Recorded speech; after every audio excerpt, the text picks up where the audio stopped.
The cat, Salmon, and the monkey. This story is about a boy who sells cats. One day, he sat under a tree and falls asleep. There are monkeys on the tree. Monkeys stayed running down the tree. One cat, two cats, three cats, and one away. Boy wakes up. He sees there are no cats in his basket. He looks up and sees the monkey. The monkey sees this, throws their cats down.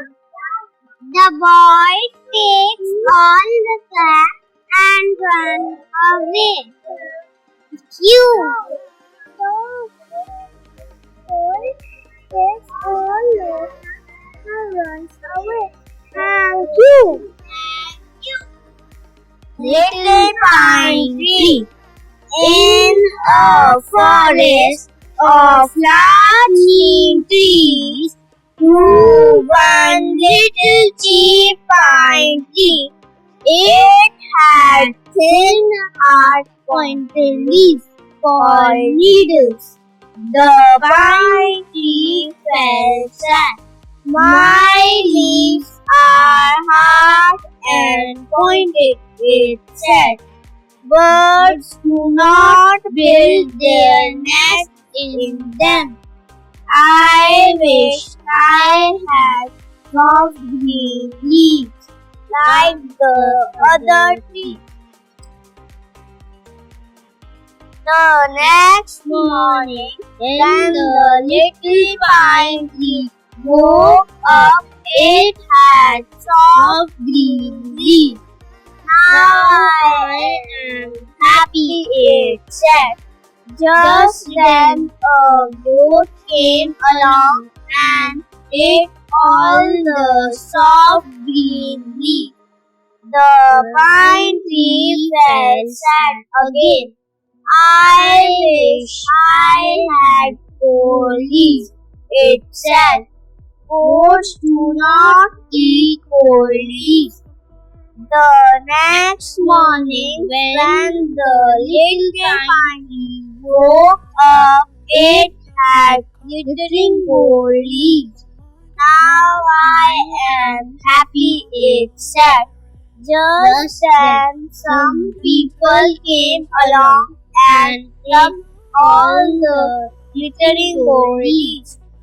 The pine tree fell sad again. I wish I had glass leaves, it said. People do not pluck glass leaves.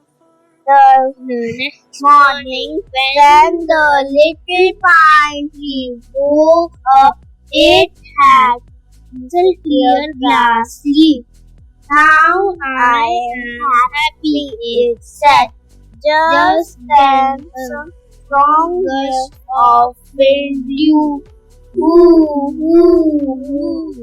and it shattered all the crystal clear glass leaves. The pine tree fell sad again. I wish I had my thin, hard, pointed leaves back, said the little pine tree. Goats do not eat them. People do not pluck them. The wind does not break them. Then the little pine tree went to sleep. The next morning, when the little pine tree woke up, its 10 hard pointed needles were back again. Now I am very, very happy, it said. I am happy just the way I am. Thank you. The parrot who would not talk. When I was growing up in Missouri, almost everyone kept a pet parrot or parakeet. Sometimes these birds became great talkers. They would say things like, "Study, child, study," or these words were picked up by the bird after some member of the household had repeated them many times in front of him.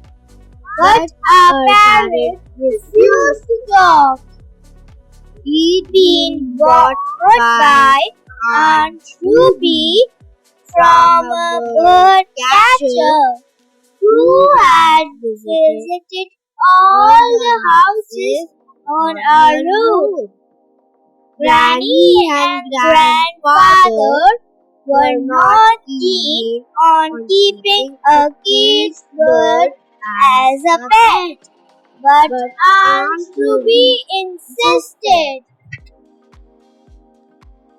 1, 2. So she bought the parrot and tried to teach him to talk. But the parrot did not like her at all. "Kiss, kiss," she would say, putting her face close to the bar of the cage. But the parrot would back away with anger. One day, the parrot suddenly dived forward and knocked Aunt Ruby's spectacles off her nose. After that, she did not like the parrot anymore.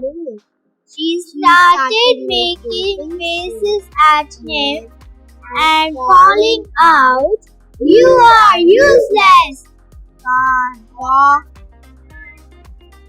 can't dance." Grandmother then put me in charge of feeding the parrot. He was quite happy to take green chilies and ripe tomatoes from my hands. I also gave him slices of mango. This gave me the chance to eat a few mangoes myself. Thank you.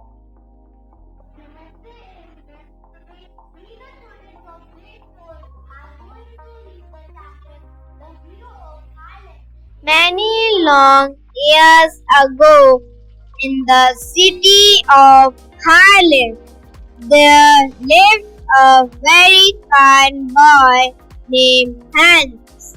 Hans's father was in charge of taking care of the dikes, or the stone walls that kept the sea water from rushing into Harlem and washing it away.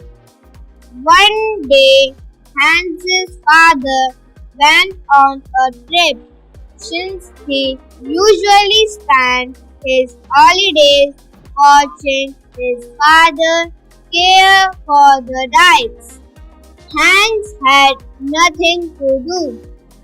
"I'm going to bake some bread and a few cakes," said Hans's mother. "Why don't you take some to old Mr. Jensen's this afternoon?" Hans happily agreed, even though it was a rainy day. Mr. Jensen was an elderly man whose eyesight was failing.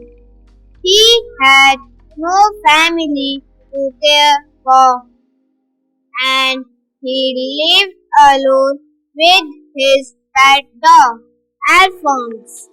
Hans's mother often helped him with his.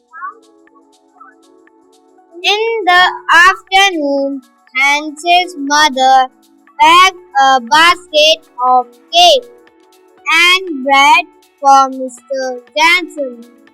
We will have dinner at 6 o'clock, so come back before that, she said as she gave Hans the basket. I won't be late, replied Hans. It was a long walk to Mr. Jansen's house. He lived at the edge of the town. Too close dikes. The spring rain had been much heavier than usual, pouring down hard each day and night. While the wind turned the windmills and the rain watered the tulips, the strained and swollen dikes kept filling, worrying Hans as he passed. The hard rain pelted him, and the piercing cold wind stung his cheeks. But he pressed on, keeping his head down, hunching his shoulders, and pulling his coat tight about him.